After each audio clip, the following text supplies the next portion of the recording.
I don't know what else to say. If you keep your money in the bank, listen up, your savings could be at risk. The banking system is once again under extreme stress. And after last year's banking crisis, the dangers are clearer than ever.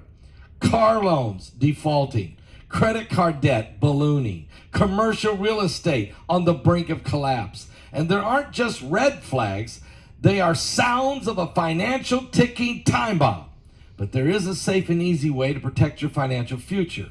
With precious metals, gold. Gold is a biblical currency. Gold is outside the government's reach, safe from economic policies that jeopardize your wealth. Gold allows you to lock in today's values in the face of tomorrow's uncertainty. Don't wait for the next headline, crash, bank run, etc. But do this. Act now. Constant Noble Gold Investments. Today. Safeguard your tomorrow. Go to www.pastorpaulgold.com. That's www.pastorpaulgold.com, or pick up the phone and call them at 877-646-5347. If you roll over that 401k or start up a gold or silver IRA, they'll give you this 1/4 of an ounce gold coin. You know how much gold is right now is high, so 1/4 of an ounce, and they'll give it to you for free. Just go right now to www.pastorpaulgold.com. All right, guys. Officials confirmed on Friday that search efforts were ongoing and assessments were underway to evaluate the extensive damage caused by a series of tornadoes that tore through the central U.S. and Midwest overnight. These tornadoes leveled homes, claimed the lives of at least 3 individuals, and left dozens injured.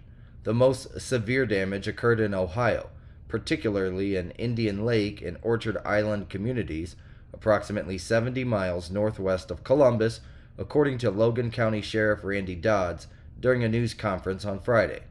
Dodds noted that the storms had killed at least 3 people in Ohio, and there was a possibility of discovering more casualties as search and rescue teams, along with volunteers, sifted through the debris. In east central Indiana, 38 individuals sustained injuries, and numerous residences and commercial establishments were destroyed by tornadoes, as reported by officials. Additionally, a probable tornado struck a retirement community roughly 40 miles southwest of Little Rock in Arkansas, resulting in only minor injuries, although several buildings were damaged, USA Today reported. Tornadoes also caused destruction in northern Kentucky, while suspected tornado activity was observed in Illinois and Missouri. Overall, the National Weather Service documented over 670 reports of severe weather across 12 states on Thursday, including 500 reports of hail. At one point, there were 16 simultaneous tornado warnings issued by the National Weather Service during the afternoon, making it the 7th highest count for any day in March since 1986. This is according to Daryl Hersman, a weather analyst with the Iowa Environmental Mesonet at Iowa State University. These tornadoes were generated by potent storms that had unleashed baseball-sized hail across the plains and Midwest regions as they progressed eastward over the course of several days earlier in the week.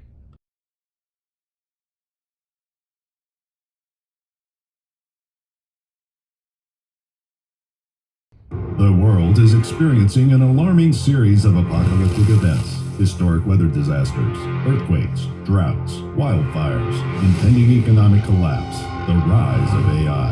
In Revelation 9:11, Pastor Paul Begley and Pulitzer-nominated journalist Troy Anderson investigate if these are the true signs of the end times. Is this the final meeting of current events and prophecy referred to in the Bible? Revelation 9:11. Order it on Amazon, Barnes & Noble, and Target.com.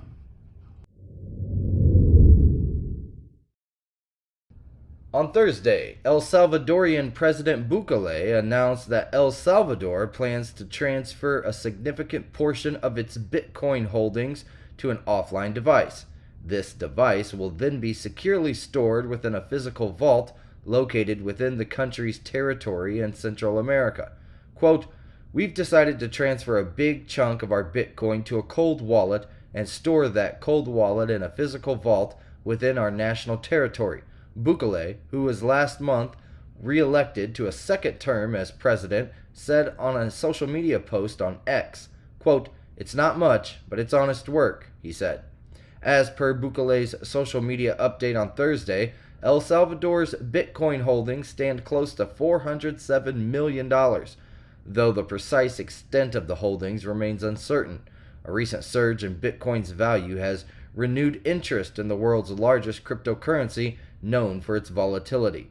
Bitcoin reached a peak on Thursday, hitting a record high of $73,800 per coin, Reuters reported.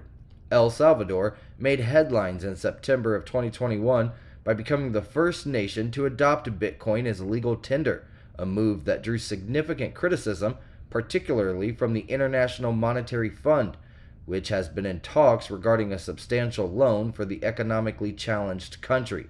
Bukele has also outlined plans for a tax-free crypto haven powered by geothermal energy from a volcano, termed, quote, Bitcoin City.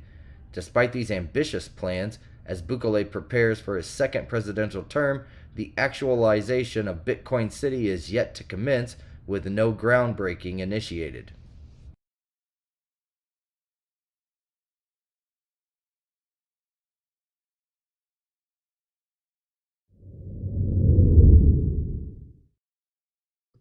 On Friday, former Vice President Mike Pence made it clear that he won't be backing his former colleague for the presidency in the upcoming 2024 U.S. presidential election.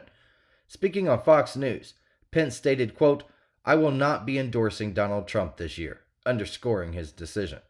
Pence's stance coincides with Trump's recent attainment of sufficient Republican delegates, solidifying his nomination within the party. Trump, quote, "is pursuing and articulating an agenda that is at odds with the conservative agenda that we governed on during our 4 years," said Pence, CNBC reported. Quote, "As I have watched his candidacy unfold, I've seen him walking away from our commitment to confronting the national debt," Pence said. Quote, "I've seen him starting to shy away from a commitment to the sanctity of human life," he said.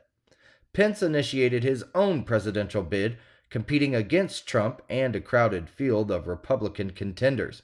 However, in October of 2023, he withdrew from the race as his campaign failed to resonate with GOP primary voters.